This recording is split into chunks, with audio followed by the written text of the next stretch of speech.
오늘 우리가 함께 읽으신 이 말씀은 삼손의 몰락 과정을 너무나 상세하게, 자세히, 아주 적나라하게 우리에게 말씀하고 있습니다. 아니, 성경에 한 사람의 몰락 과정을 이렇게 적나라하게 기록해 놓은 본문이 또 있을까 싶을 정도로 이 삼손이 어떻게 이렇게 몰락해 갔나라고 하는 과정을 아주 자세하게 기록해 놓고 있습니다. 그 이유가 무엇일까라고 생각을 해보니까 그런 마음이 들었어요. 너도 예외는 아니다. 우리도 예외는 아니다. 하나님께서 말씀하시는 것이 아닌가라고 하는 것을 깨닫게 되는 것입니다. 그렇다면 삼손이 왜 몰락했는가라고 하는 것이죠. 오늘 사사기 16장 한번 1절에 보시면은 삼손이 가사에 가서 거기서 한 기생을 보고 그에게로 들어갔더니 라고 이렇게 이제 말하고 있습니다. 우리가 여기서 주목해 봐야 될 삼손이 가게 됐던 그 지역명입니다. 그게 가사라고 하는 곳이죠. 블레셋은 5개의 도시국가로 이루어진 그러한 민족이었습니다. 네, 특히 이 가사, 지금의 가자지구, 이 가사라고 하는 곳은 블레셋 최남단입니다. 북쪽에 이스라엘이 있고 최남단에 가사가 있는 것이죠. 그 얘기는 뭘 의미하냐면은 이 삼손이요, 아스돗, 아스글론, 그리고 에그론, 그리고 가드를 지나서 그리고 드디어 가사까지 간 겁니다. 그 4도시를 거쳐서 드디어 5째 도시, 맨 마지막 밑에 있는 가사에 도착을 했다라고 하는 것을 우리가 오늘 말씀에서 이렇게 말하고 있는 거잖아요. 다시 16장 1절에 보시면 삼손이 가사에 가서 그 다음 뭐라고 말합니까? 거기서, 이거를 강조하고 있는 거거든요. 그러니까 다시 말하면은 삼손은 지금 가사까지 간 그 목적이 뭐냐라고 하는 것입니다. 가사까지 가서 보니까 이스라엘을 구원하기 위해서 가사까지 갔다기보다는 그는 그곳에 가서 한 기생에게로 들어갔던 것을 볼 수가 있습니다.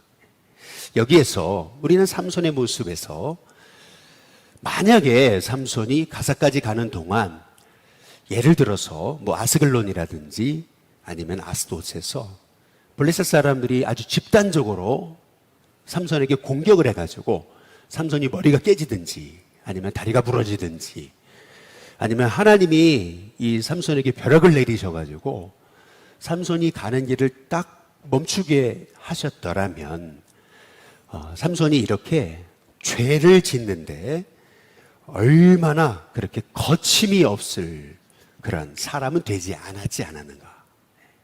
그러니까 다시 말하면 오늘 여기 삼손의 모습에서 왜 삼손이 몰락을 했는가라고 하는 그러한 그 이유를 우리가 살펴보게 되면은 삼손이 죄를 짓는데 너무 거침이 없어요. 딥나의 여인 때문에 굉장히 곤욕을 치렀음에도 다시 삼손은요 기생에게로 들어가잖아요. 여기서 우리가 볼 수 있는 것은 뭐냐면은 우리가 죄를 짓는데도 아무 일도 안 벌어지는 거, 여러분 그건 은혜가 아닙니다. 우리가 죄를 짓고 불순종하고 하나님의 뜻에서 벗어났을 때 하나님이 우리를 만지시고 개입하시고 때로는 고난이 있는 거, 죄로 인한 고난이 있는 거, 여러분 그것은 은혜입니다.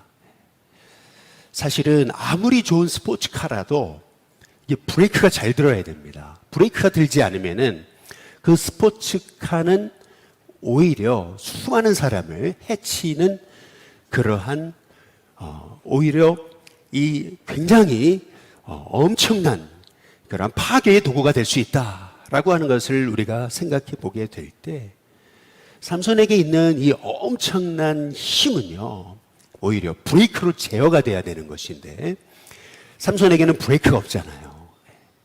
그러니까 오히려 그것이 삼손을 몰락하게 하는 그러한 이유인지를 삼손이 이제 깨닫지를 못했다라고 하는 거죠.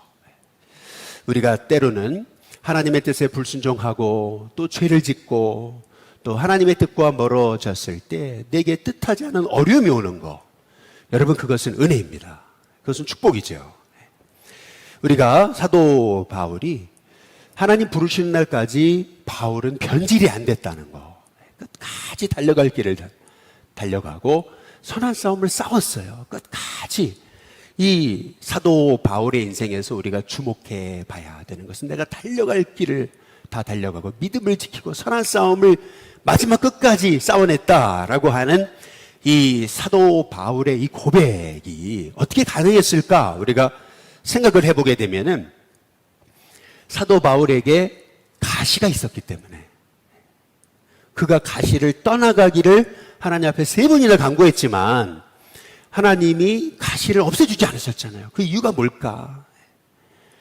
그 이유는 내가 받은 은혜가 너무 크기 때문에 자고하지 않게 하시려고 하나님이 내 몸에 사탄의 사자, 이 가시를 허락하셨다. 이 사도 바울이 이제 말하고 있는 거잖아요. 그렇게 봤을 때 여러분 우리의 삶 속에 어찌 보면은 가시가 은혜입니다. 그리고 약함이 은혜고요.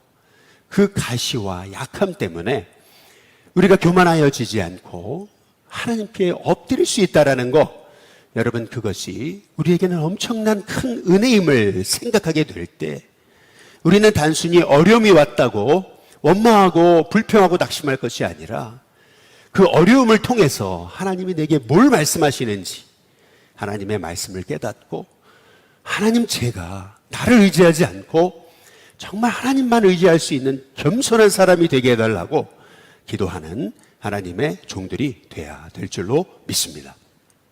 오늘 여기 말씀해 보면은 이제 이 삼손이요, 또 들릴라라는 여인을 이제 또 사랑하잖아요. 4절에 보면 이후에 그렇게 얘기하거든요. 삼손이 소래골짜기에 들릴라라 이름하는 여인을 사랑하며 이렇게 이제 말하거든요. 그런데 여기 들릴라와 이 삼손의 이 모습에서 의아한 부분이 이제 나오는 것입니다. 그것이 뭐냐 하면은 블레셋의 방백들, 다시 말하면 블레셋의 방백들이라는 말은 블레셋은 5도시로 이루어진 그러한 민족이니까 이 5명의 지도자들 이상이었을 거다라고 보는 것입니다. 그 블레셋의 방백들이요, 들릴라라고 하는 사람을 돈으로 매수하게 되는 거죠. 얼마의 돈인가 이렇게 봤더니 5절 끝에 부분에 보니까 우리가 각각 은 1,100개씩 내게 주리라. 우리가 각각, 그러니까 이 5 방백들이 이 들릴라라고 하는 여인에게 네가 만약에 삼손의 비밀을 알려주면은 은 1,100개씩을 우리가 각각 준다 이렇게 말하고 있거든요. 은 1,100개가 얼마나 되는 것인지 여러분이 잘 감이 안 오시잖아요. 좀 감이 오시라고 사사기 17장의 10절에 보시면은 미가가 레위인에게 그를 자기 가족 제사장으로 이렇게 채용하면서 연봉을 주거든요. 그 연봉, 1년치 연봉, 그 연봉이 얼마냐면은 10절에 보면 내가 해마다 은열, 그리고 의복, 한벌, 그리고 먹을 것을 주리라 함으로 그 레위인이 들어갔더라 이렇게 얘기하거든요. 그러니까 이 레위인이요, 은열을 1년치 연봉으로 받고도 미가의 집에서 복을 빌어주는 그러한 일을 했다는 점을 보게 될 때, 여러분 한 사람의 1년치 이 연봉이 은열인데 지금 들릴라에게 이 블레셋 방백들이 제시하는 은 1,100이라고 하는 거, 거기다 곱하기 5를 한다면 그럼 이게 얼마나 큰 돈인가, 엄청난 어마어마한 돈이라는 것을 알 수가 있는 거죠. 블레셋 방백들이 들릴라를 돈으로 탁 매수하고서 그리고 나서 삼손의 비밀을 캐내는데, 오늘 여기 말씀에 보시면은요, 삼손도요 이 들릴라와 아주 위험한 장난을 하고 있습니다. 옛날에 우리가 어렸을 때 불장난하잖아요. 빤히 산에서 불장난하게 되면 산 전체를 태울 수 있다는 것을 우리가 알죠. 그럼에도 재밌잖아요, 이 불장난. 불장난이 너무 재밌는 거예요, 아이들한테는. 마찬가지예요. 삼손도요, 빤히 지금 들릴라가요, 이 삼손의 비밀을 캐내기 위해서 계속 이 비밀을 알려달라 그러잖아요. 그런데 성경을 가만히 보시면은 이렇게 얘기를 하는 거예요. 여기 9절에 보니까 이미 사람을 방 안에 매복시켰으므로 이렇게 얘기하거든요. 그리고 삼손에게 말합니다. 삼손이여, 블레셋 사람들이 당신에게 들이닥쳤다, 이렇게 말하잖아요. 이 삼손에게 들릴라가 어떻게 하면 당신의 비밀을 알 수 있느냐 그랬을 때 삼손이 마르지 아니한 새 활주를 7으로 나를 결박할 수 있다면 내가 약해져 내 힘이 빠질 것이다, 이제 얘기를 하니까 들릴라가 그대로 하잖아요. 결박시키죠. 그리고 나가지고 봐라, 이 블레셋 사람들이 들이닥쳤다, 이제 얘기하잖아요. 한 번도 아니고 말이에요. 또다시 당신이 왜 나를 이렇게 나를 그렇게 희롱하는 거냐. 이제 그러니까 11절에 삼손이 그에게 말합니다. 만일 쓰지 아니한 새 밧줄들로 나를 결박하면 내가 약해져서 다른 사람과 같을 것이다. 그런데 12절 끝에 부분에 보니까 그때도 사람이 방 안에 매복했다. 계속 반복적으로 이 들릴라가 이 삼손을 이용하고 있다라는 것을 성경이 말하고 있잖아요. 많이 드러날 그러한 이 계략이라고 하는 것을 이 삼손이요, 왜 몰랐을까? 이 들릴라가 자기를 이용하고 있다라는 것을, 아니 삼척동자도 다 알 거를 왜 이 삼손은요, 왜 이렇게 미련한가? 더구나 다른 건 모르겠어요. 이 삼손이 끝까지 지켜야 됐을 것은 뭐냐면은 나실인의 비밀이잖아요. 하나님이 나기 전부터 그를 택하셔서 나실인으로 세우신 바로 그 하나님의 거룩함, 거기에서 삼손의 그 힘의 비밀이 나오는 거잖아요. 그 거룩한 것은 그래도 끝까지 지켜냈어야 되는 이 삼손인데요. 그 거룩함을 가지고 장난을, 위험한 소위 불장난 같은 그러한 장난을 하고 있다라고 하는 것을 우리가 이 말씀을 통해서 볼 수가 있습니다. 아니, 왜 성경은 이러한 모습을 적나라하게 아주 상세하게 기록해 놨을까? 왜 이렇게 삼손은 미련해진 걸까? 이제 우리가 이런 얘기를 하는 것입니다. 혹시 바세바 신드롬이라고 하는 말을 들어보셨는지 모르겠지만은, 이 바세바 신드롬이라는 말이 있는데, 이게 뭐냐면은 사람이 너무 성공하면은요,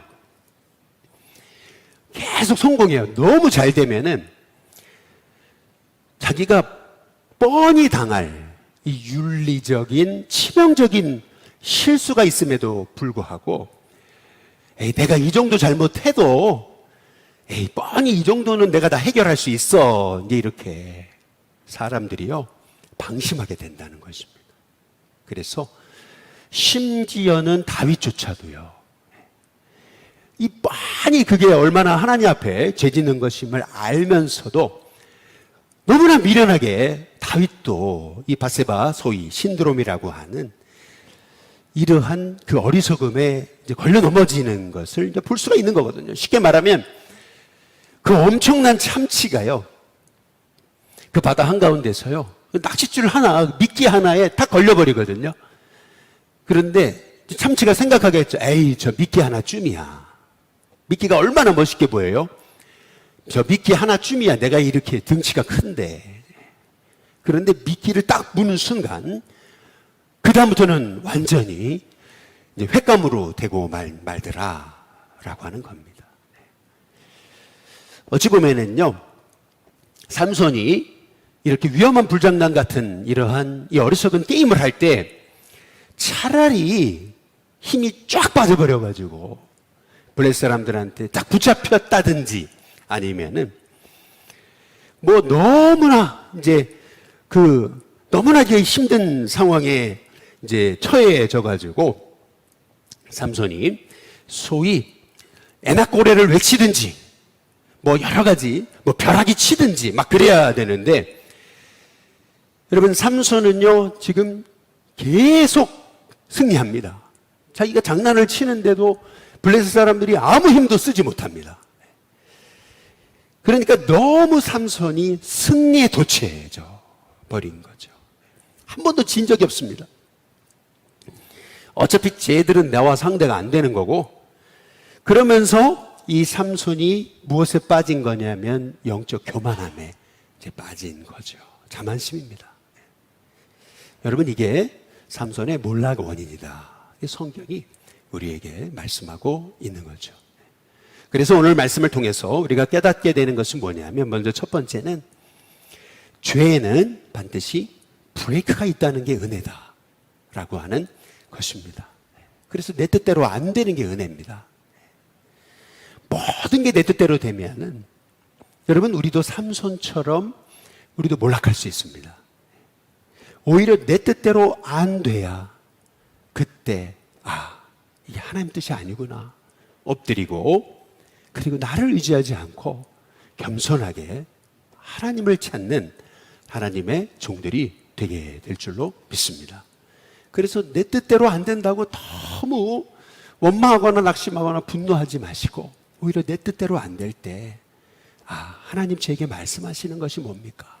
겸손히 하나님의 뜻을 찾는 저와 여러분이 될 수 있기를 주님의 이름으로 축복합니다. 두 번째로는 오늘 말씀을 통해서 우리가 깨닫게 되는 것은 뭐냐면은 마음에도 길이 있다라고 하는 거죠. 지금 삼손의 모습에서 우리가 보게 되는 것은 뭐냐면은 죄를 짓는데 의도적으로 아주 반복해서 죄를 지고 있다라고 하는 것입니다. 의도적으로 반복해서 죄를 짓는데도 아무 문제 안 일어나잖아요. 그러니까 삼손은요, 이제는 거침없이 죄를 칩니다. 그러니까 죄의 길이 나버린 거죠. 그러니까요, 삼손에게는요, 이제는 분별력이 없어지는 겁니다. 너무 죄에 무뎌져 버렸어요. 그러니까 죄의 길이 나버린 거거든요. 마찬가지로 여러분, 마음에도 죄에도 길이 있습니다. 한번 길이 나면은요, 그걸 돌이키기가 너무 어렵습니다. 왜? 내가 스스로 깨닫지를 못하니까. 그래서요, 우리는 하나님 앞에 겸손히 기도해야 됩니다. 하나님, 제 마음에 죄의 길이 나지 않게 해달라고, 악한 길이 열리지 않게 해달라고 하나님 앞에 기도해요. 정말 예수님의 성품을 닮아가는 제 마음이 될 수 있게 해달라고 하나님 앞에 기도해야 됩니다. 전에 제가 참 좋아했던 제 신학교 선배님 한 분이 계신데, 이분이 저한테 그런 얘기를 했던 것이 아직도 이렇게 기억에 남습니다. 그게 뭐냐면, 윤 목사, 보니까 말이야, 마음에도 길이 있는 것 같아. 이제 이렇게 얘기를 하시더라고요. 내가 목회자로서 이렇게 이제 30년 목회하다 보니까 시간이 지날수록 말이야, 이 대접받는데 너무 익숙해졌어. 그리고 아니, 이상하게 너무 쉽게 막 분노가 막 일어나는 거지.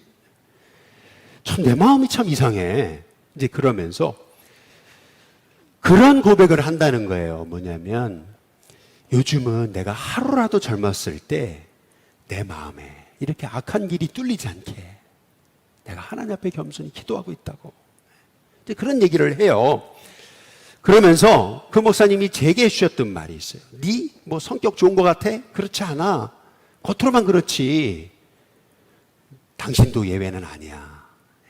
조심해. 이런 얘기를 하시더라고요. 아주 굉장히 이렇게 직선적인 얘기를 잘 하셨던 분인데, 저는 그 얘기가 제 마음에 늘 항상 있어요. 당신도 예외는 아니야. 여러분, 우리의 마음에도 길이 있습니다. 삼손을 보세요. 딥나 여인을 사랑하게 될 때 삼손이 뭐라 그래요? 삼손이 부모님을 설득했을 때 했던 말이 뭐냐면, 왜 그 여자랑 결혼하려고 그러는데, 이제 그러니까 삼손이 뭐라 그래요? 나 그 여자 너무 좋아요. 좋아한다니까요. 좋은 거라도 미치겠어요. 이제 그 얘기잖아요. 무슨 말이에요? 삼손이요, 그냥 자기 하고 싶은 대로 다 된 거예요. 마음의 길이 열렸잖아요. 계속 브레이크가 없었어요. 이제 그러다 보니까요, 나중에는요, 들릴라가 빤히 다 들킬 그러한 위험한 장난을 하고 있고 다 계략이고 빤히 눈에 보이는데도 삼손은요, 그걸 분별해내지 못하더라는 거죠. 여러분, 우리의 마음에 정말 하나님, 제 마음에 예수님의 성품이 제 마음에 그렇게 깊이 자리매김할 수 있도록 성령께서 내 마음을 주장해 달라고 반복해서 죄를 지을 때 하나님 저를 막아달라고, 하나님 오히려 반복해서 죄를 지을 때 깨달을 수 있는 은혜를 달라고 하나님 옆에 기도하는 하나님의 종들이 돼야 될 줄로 믿습니다. 마지막으로 오늘 여기 말씀해 보니까 왜 삼손이 몰락했는가, 이게 굉장히 중요한 부분이에요. 그것은 뭐냐면 우리가 왜 실패하고 넘어지는가, 그것은 뜻밖에도 우리의 성공 때문이다 라고 하는 겁니다. 이게 무슨 말이냐면 사람이 너무 이렇게 일사천리로 잘 돼요. 실패 없이 막 뭐든지 잘 돼요. 뭐든지 하는 일마다 잘 돼요. 그러면 이 최고의 성공의 자리, 이 성공의 순간, 오히려요, 그 성공한 것 때문에 실은 나의 지금 실패하고 있는 모습을 못 본다라는 것입니다. 그러니까 너무 성공해가지고 이거 쯤이야, 방심하는 거거든요. 그러니까 무슨 말이냐면은 성공 안에 실패 이유가 있다라고 하는 것이죠. 그래서 사도 바울이 얘기하는 거예요. 고린도서 10장 12절에 선줄로 생각하는 자는 넘어질까 조심해야 된다. 실은요, 우리가 가장 깨어 있어야 될 때가 언제냐면 성공했을 때, 너무 잘 될 때, 너무 내 뜻대로 일이 풀릴 때, 그때요 우리는 선줄로 생각하는 자, 넘어질까 조심해야 된다. 오늘 삼손의 이 모습을 통해서 우리가 보게 되는 것입니다. 실은요, 삼손은요 엄청난 괴력의 사람이었지만 그러나 굉장히 허물이 많았어요. 그리고 미숙했어요. 그러나 그럼에도 불구하고 하나님이 그 삼손을 써주시잖아요. 실은 우리가 완벽해서 쓰임받는 게 아닙니다. 누구나 이 삼손 같은 약점이 있습니다. 하나님은요, 우리가 완전하시니까 쓰시는 게 아닙니다. 그럼에도 불구하고 우리를 써주시는 것이 그래서 하나님의 은혜입니다. 그래서 우리가 이렇게 삼손처럼 넘어지지 않으려면은 이 모든 게 다 나로 비롯된 것이 아니고 하나님의 은혜구나. 미숙해도, 실수가 많아도, 허물 많아도, 완벽하지 못해도 하나님이 날 써주시는 것 자체가 은혜다 라고 하는 것을 우리가 잊어버리지 않고 늘 겸손으로 허리를 동이는 거죠. 늘 겸손으로 허리를 동이고 늘 내가 쓰임받는 거, 오늘도 써주시는 게 하나님의 은혜입니다. 내가 한 것이 아닙니다. 하나님이 하신 것입니다. 늘 그 고백을 가지고 하나님, 나같이 미약한 자도 써주셔서 너무나 감사합니다. 그래서 사도 바울이 말하잖아요. 나의 나된 것은 하나님의 은혜다. 나의 나된 것이 하나님의 은혜입니다. 그래서 오히려 제가 약할 때 오히려 더 강합니다. 여러분, 이 사도 바울의 고백이요, 실은 우리가 평생에 우리가 붙들고 나아가야 될 그러한 믿음의 고백인 줄로 믿습니다. 나의 나된 것이 하나님의 은혜입니다. 여러분, 이 고백을 가지고 오늘도 승리하는 저와 여러분이 될 수 있게 되시기를 주님의 이름으로 축복합니다.